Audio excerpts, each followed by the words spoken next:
Hello everybody and thank you for joining me. This is Sierra from Sierra T Designs and today I have this really pretty alcohol ink card to share with you. So let's jump right in. So we are going to start with making the background. That's generally where I like to start when I'm working with alcohol inks. And I like to put down a fair amount of the blending solution because I'm really loving that like very flowy look with my alcohol inks. So I did put down quite a bit of this. This is 5x7 as well, this piece of Yupo paper. And for the alcohol inks, I have Sunset Orange and Sunshine Yellow. And then I also have Enchanted, which is the pink. It's a pearl alcohol ink. And I have Rose Alloy. The rose, you're going to see me add it here in a little bit. And I'm a little bit sad that I added it. I almost kind of wish I hadn't afterwards. But we're going to fix it because you guys know if you've been with me for a minute that I do not like to throw anything out or kind of start over once we're kind of working with stuff. And alcohol ink can be fairly forgiving in the sense that you know, if you don't like something, you can generally fix it fairly easily, in fact. So I added it right here and I don't like it. You're going to see me kind of work it out and kind of move it around a lot to kind of break it up. The only reason I ended up not liking it is because generally I have all the alloys because, of course, you know, I have to have all the things that Tim Holtz makes. He's amazing. But I don't work with the alloys enough to be comfortable with them. So I find that I really struggle with them, which is totally on me. I mean, I'm sure that they create beautiful metals into your inks.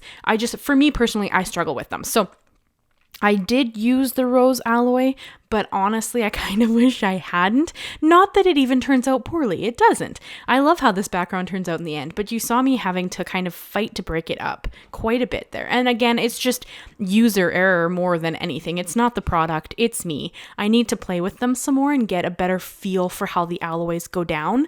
But I wanted to add it, so I did. And I don't know that it really needed to be in this card specifically, but it's there and it's still pretty. It just, I should have used gilded, which is the gold, instead of rose, which is more of a rose gold color, because in the end I decided to get a lot of gold in this card. So that's on me, but it's fine. It works out. It looks great. I'm not worried about it, but just so you guys know, like it just didn't work for me in this aspect, but that's okay. So you did see me here. I'm just going back and adding in extra color and kind of moving everything around. And in that blue bottle is 99% isopropyl alcohol. I pulled it out, but I didn't actually use it. So it just kind of sat there.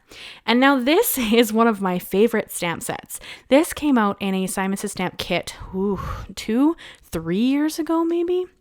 And I love this stamp so much that I can't stop using it. So I keep using it over and over again. It's one of my favorites. It's beautiful flowers. I have the stamps and the dies, and I just love this large floral. So I'm going to heat emboss it on a piece of heavyweight vellum, and I'm going to heat emboss it with gold embossing powder. Now, excuse me, had I been thinking, I should have, used either gilded back in the alcohol ink, or I could have done rose gold here, but I don't own one, shockingly enough. I don't own a rose gold embossing powder. So had I really been thinking about this a bit more, this was kind of just me sitting down with a general idea and then kind of just winging it until I kind of made something that I liked. So I know that I love this floral stamp set. I know that I love Ranger's super fine gold embossing powder, which is what this is. So I kind of just went in this direction with it, but I didn't really plan it out because had I, like I said, I would have brought in the gold alloy, which is gilded, but I didn't. So we're going to work with what I have here. So I'm going to heat set this, and I'm going to show you because I love watching heat embossing melt, especially the metallics. They just are so magical to me. And I am going to use my Gemini to cut it out. I have junior plates that fit perfectly through the Gemini sideways. And then I just have the matching die there so I can cut this out because it is one of my favorite stamp sets. So I do have a tendency to reach for this stamp set and the die a lot. And I just popped it right out. It cut beautifully. This vellum is amazing. It's the Bazzill vellum, and it's by far my favorite. And then here I have my 12x12 trimmer just because I find it easier to trim down 5x7 cards when I use my 12x12 trimmer. So I'm going to take off, I think it works out to be about 1/4 of an inch.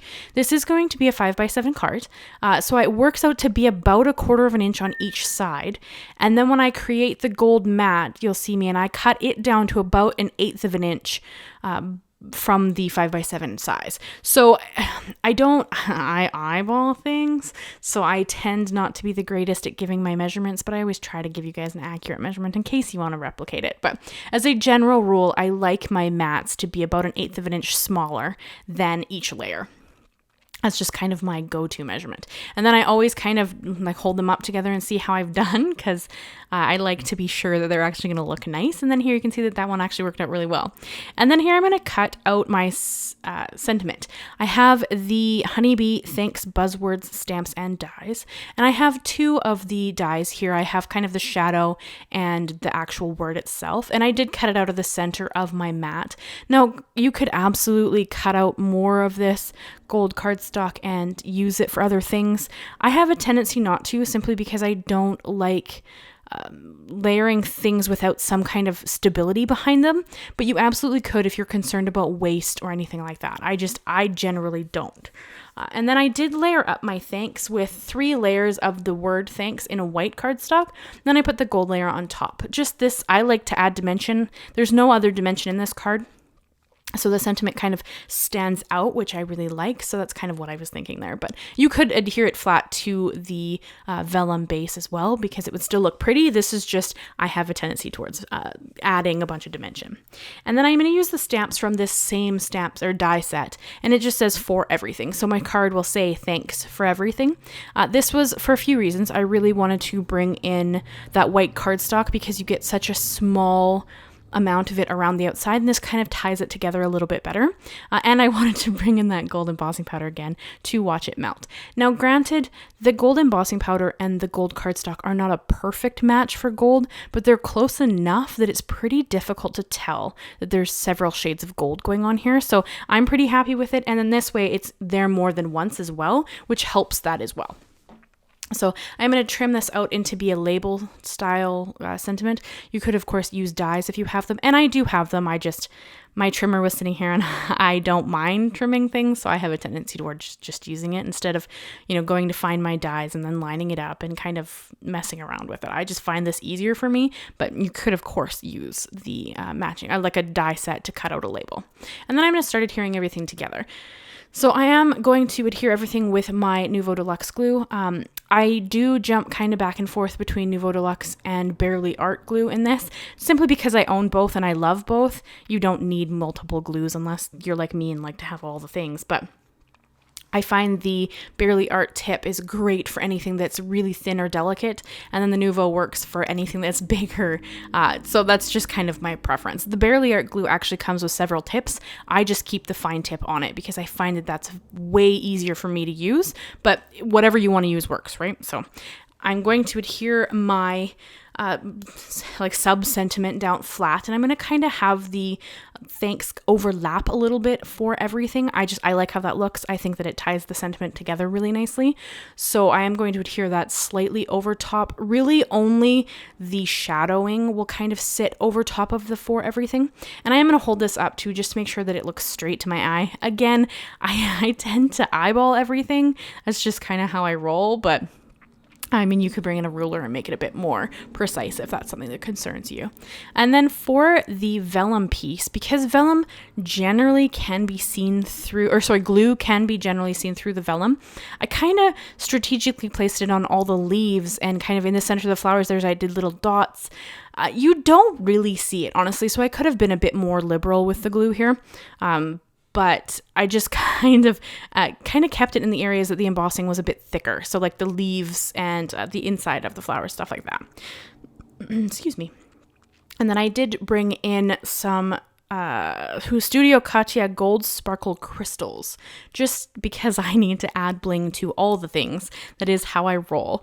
And you know what? I honestly pondered putting on some Spectrum Noir glitter pen in the center of the flowers on the vellum. I may go back and do that actually, just because I think it would be even prettier, but it's not necessary. It's just another glittery thing on top of many glittery things. So I would love to know what you guys think of this card. What do you think of how it turned out? Would you change anything about it? I'd love to know. That is the card I have for you guys today. And thank you so much for stopping by. I hope you'll leave me a like, leave me a comment, and consider subscribing if you haven't already. I do new videos every Monday and Thursday. Thank you so much, guys, and I'll see you again very soon. Bye-bye for now.